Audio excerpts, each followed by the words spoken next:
everyone, welcome back to our channel Chai Hisab or Income. Today we are discussing the hot topic which is going on right now and वही से चालू करना चाहूंगा कि ये जो हो रहा है यूएस और इसराइल और ईरान के बीच ये क्या है और क्यों हो रहा है.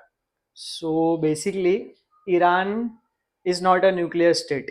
Okay. Nuclear state means जिसके पास nuclear weapons है which they can use during wars. So Iran was doing कि वो अपने nuclear weapons test कर रहा था. Whereas Israel का ये theory है कि no Islamic countries can have their nuclear weapons. Currently only Pakistan is having nuclear weapons in Islamic countries and Iran is testing its nuclear weapons. ये अभी से escalate नहीं हो रहा है. It is being going on since 5 to 6 months. बीच में भी दे वर testing nuclear weapons, तभी यूएस ने उनके ऊपर स्ट्राइक किया था, उनके न्यूक्लियर साइट्स डिस्ट्रॉय कर दिए थे. Now again they were trying to test their nuclear weapons. Negotiations were going on between US and Iran कि ये न्यूक्लियर वेपन्स टेस्ट ना हो, but that negotiations failed and Israel, which I guess as a proxy to USA, they attacked Iran so that they can't develop their own nukes. Israel का ये कहना है कि if they develop their own nukes, it can be dangerous for Israel as a country. So they are trying to avoid that thing कि वो आगे जाके उनके ऊपर ना आए. So that's why they attacked Iran. Now Iran is backfiring them. तो you are saying कि बाकी जो भी थियरीज मार्केट में चल रही है उससे बाजू में रख के ये जो मेन रीजन है इस पे फोकस करना चाहिए बिकॉज ये एक्चुअल रीजन है. Yeah, this is the actual reason. This is the actual reason. Okay. इसकी वजह से वॉर हो रहा है. देन इजराइल इज सेइंग कि यूएस के साथ हम लोग का टाई अप है. Yes. एंड हम दोनों को लगता है कि ईरान के पास न्यूक्लियर वेपन नहीं नहीं रहना चाहिए. एक इस्लामिक कंट्री के पास वो नहीं रहना चाहिए. Yes, absolutely. ओके. फिर ईरान जो है आजू बाजू के जो कंट्रीज है यूएई हो गया, बाकी यूएई बहुत चर्चा में है इंडिया में इसलिए यूएई का नाम लिया, लेकिन आजू बाजू के जो कंट्रीज है उन पे फायरिंग क्यों कर रहा है, उनको टारगेट क्यों कर रहा है? हाँ, so there is a theory, USA being the super power of the world, तो उन्होंने क्या किया है कि जो भी मेजर कंट्रीज है, be it in Middle East, Europe हो, सब जगह पे उन्होंने अपने एयर बेसेस बना के रखे. So in case of war, for example, if they want to do war with China, so they directly can't do from USA, they need a air base. So वो लोग ने वो एयर बेसिस डेवलप की है, be it इन बांग्लादेश या फिर बाकी जगह पे. सो ईरान को काउंटर अटैक करने के लिए उन्होंने बाकी सब जो गल्फ कंट्रीज है, मिडल ईस्ट कंट्रीज है, वहां पे अपने एयर बेसिस बना के रखे थे. So what Iran is doing कि that can be a danger thing for Iran if US वहां से अटैक करना चालू कर देगा. So before that only Iran वो सब बेसिस डिस्ट्रॉय कर रहा है. They are not targeting the countries, they are targeting the US के जो आर्मी बेसिस है all over the Middle East, वो उनको डिस्ट्रॉय कर रहे हैं. It's not like कि they are attacking Middle East countries का. Okay, understood. So you are saying कि ये बेसिस पे टारगेट है. Yes. In the sense कि अब तक वॉर डिक्लेरेशन आया नहीं है किसी भी कंट्री के साइड से. नहीं. If अगर आता है तो प्रॉब्लम किसको आएगा? ईरान को. Yes. और वो प्रॉब्लम ना आए इसीलिए Iran is taking precaution from its side. Yes, because if आप देखोगे ईरान के आजू बाजू जितने भी कंट्रीज है वहां पे यूएस के बेसेस है. If Iran tries to do something, US can directly attack from there. US को कुछ issues नहीं होंगे. Plus US ने क्या किया है, ईरान के आजू बाजू में पहले ही अपने ships deploy कर दिए थे. There is an rumor, I don't know it's confirmed or not, कि US has deployed the warships and it is costing USD $10 billion to them. So they will not take that much hit on their economy which is already sinking. Yeah. So अभी वो लोग वहां पे गए हैं तो कुछ ना कुछ करेंगे, शांति से नहीं आने वाले. Now you said कि यूएस ने अपने वॉरशिप्स डिप्लॉय किए. Yes. वॉरशिप्स का संबंध आता है पानी से. Yes. और वॉरशिप रहेगी सी में. Yes. और सी की बात करूं तो मुझे सीधा सीधा ध्यान में आता है straight of Hormuz. Yes, very important. उसके ऊपर क्या कहना है कि वो ब्लॉक होगा नहीं होगा, ईरान उसके ऊपर क्या डिसीजन ले सकता है regarding US and Israel? Unconfirmed reports है, but they are saying कि they are going to close that Strait of Hormuz. So why Strait of Hormuz is important कि जो वर्ल्ड के 50 to 60% ट्रेड होते हैं that goes from Strait of Hormuz. If Iran does that, तो world के 50 to 60% trade stop हो जाएंगे on that point only. There are rumors कि ईरान ने वो कर दिया है and they are allowing only China and Russia के शिप्स, बिकॉज चाइना और रशिया ने उनको सपोर्ट किया है, इसके लिए उनके शिप्स वहां से आने जाने दे रहे. With now they are also not allowing India to do that thing. So this can be a dangerous thing for us because अपना जो oil imports है 40% comes from Middle East.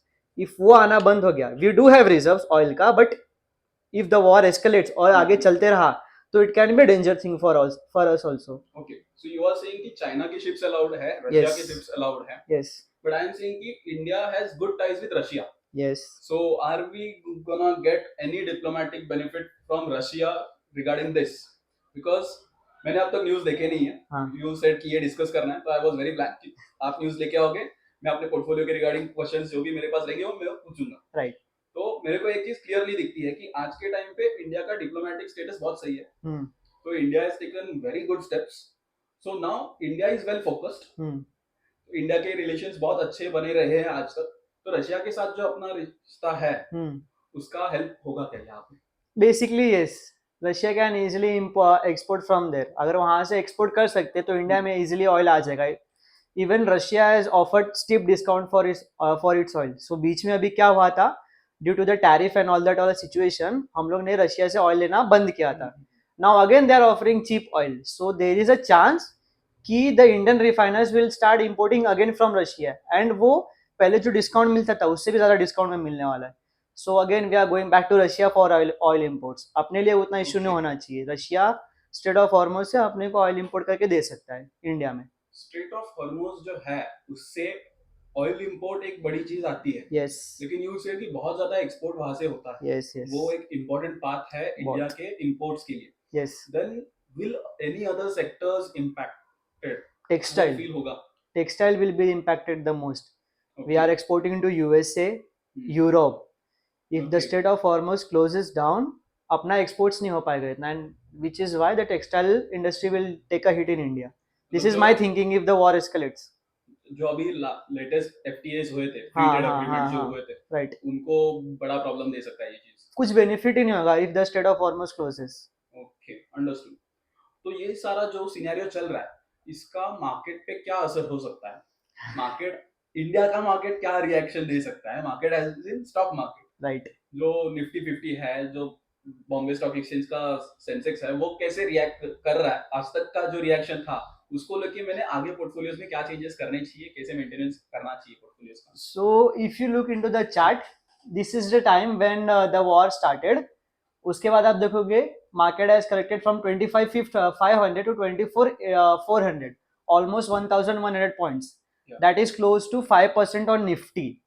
Nifty पे 5% hit होना, which means Sensex पे close to 10% hit होना. And this has happened only for 3 days. If अब तक war escalate नहीं हुआ तो ये situation है. But the moment the war escalates, we don't have anything. फिर वो downside ही downside है. So what I'll do is कि for a moment I'll sit on cash at this point rather than investing in stocks, या फिर जो मेरे पास stocks है I'll stop trail them. मैं उनको देखूंगा कि मेरा एक stop loss fix लगा दूंगा, and the moment the stock hits that stop loss मैं exit मार लूंगा, because market बहुत dicey situation पे.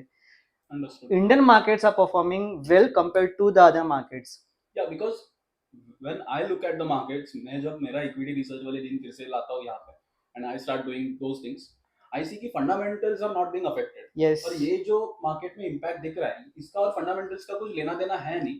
Markets are currently totally driven by news. Yes. तो इसका जो इम्पैक्ट आएगा ये शॉर्ट टर्म रहेगा. बट ये शॉर्ट टर्म इम्पैक्ट की वजह से मैंने मेरे पोर्टफोलियो में एलोकेशन में कुछ चेंजेस करने चाहिए क्या? जो करंट पोर्टफोलियो ऑलरेडी है, if I don't have any stop losses plan, मेरा पूरा विजन अगले 10 साल के लिए लेके रखा है मैंने, तो अभी ये सब देख के कुछ एलोकेशन चेंज करना चाहिए. What I would say is कि आपके पास जो स्टॉक्स है आप उसमें वापस पैसे डिप्लॉय करो, because you will get a entry point down.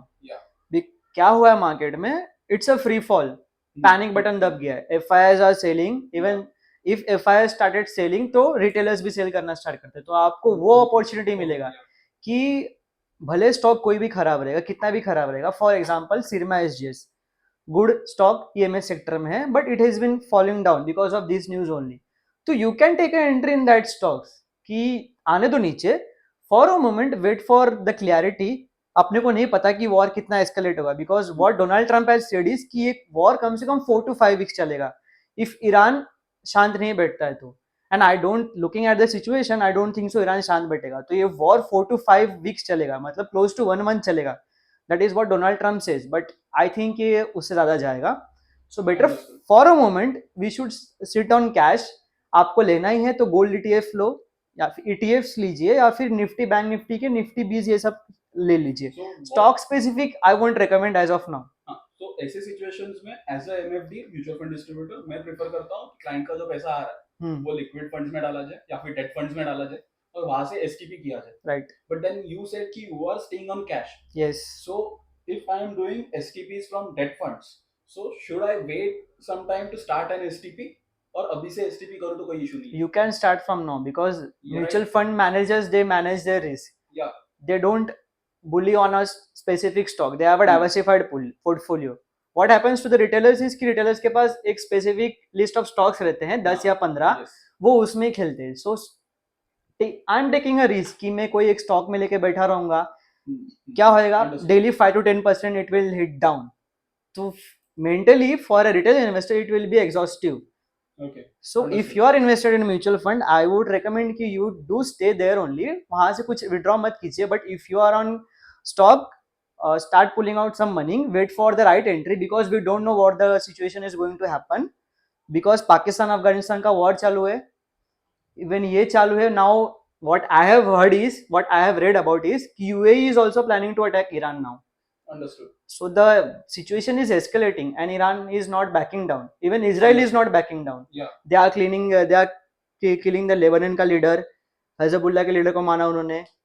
Now Iran के जो सुप्रीम लीडर थे उनको मारा, अभी उनके बेटे रिप्लेस हुए. Don't know उनके साथ क्या होगा.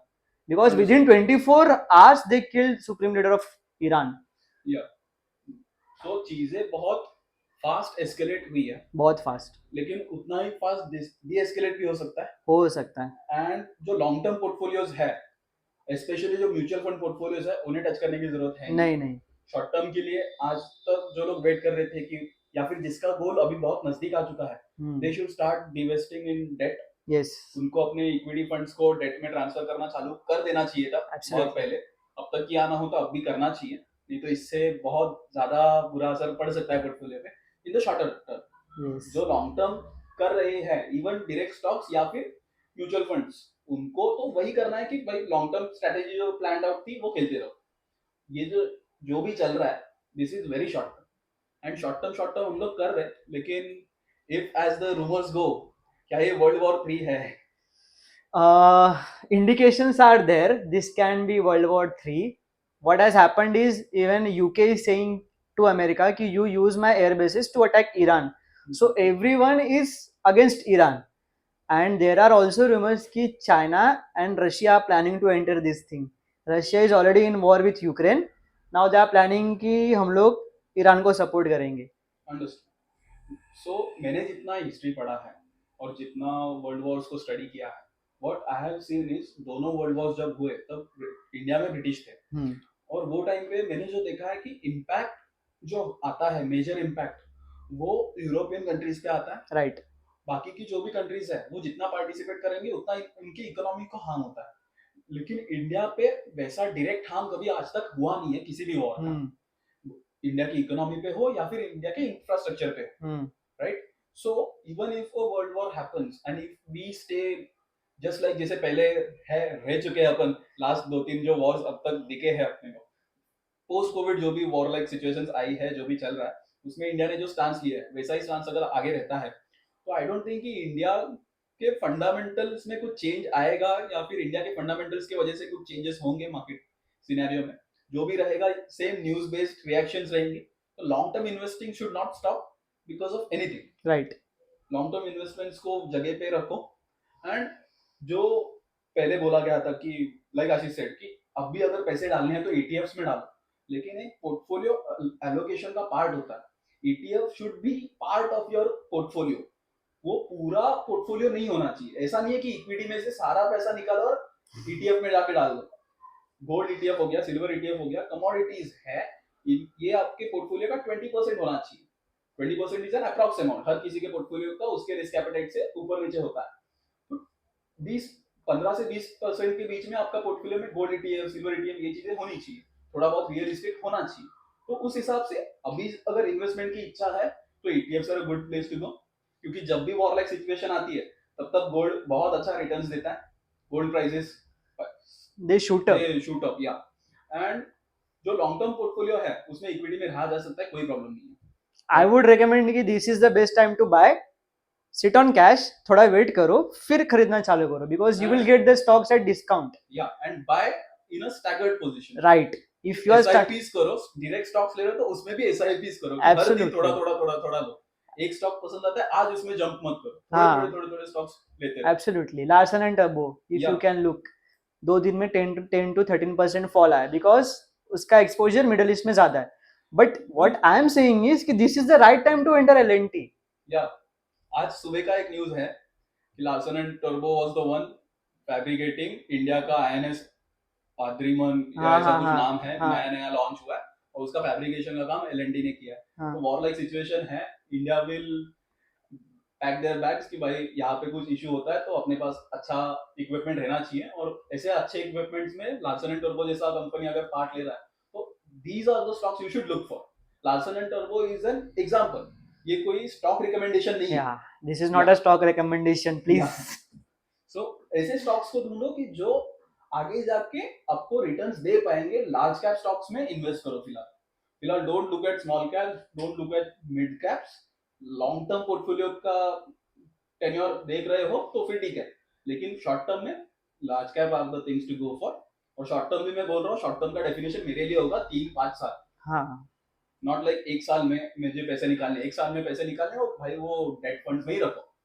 गोल्ड भी ना करना, सिर्फ डेट फंड्स करना. फिक्स डिपॉजिट कर लो चलेगा, लेकिन एक साल जैसे छोटे ड्यूरेशन के लिए इक्विटी में मत आओ. Agreed. या anything else on world war 3? Be prepared. Anything can happen. Yeah, so be prepared and we'll see you in the next video. Thank you. Thank you.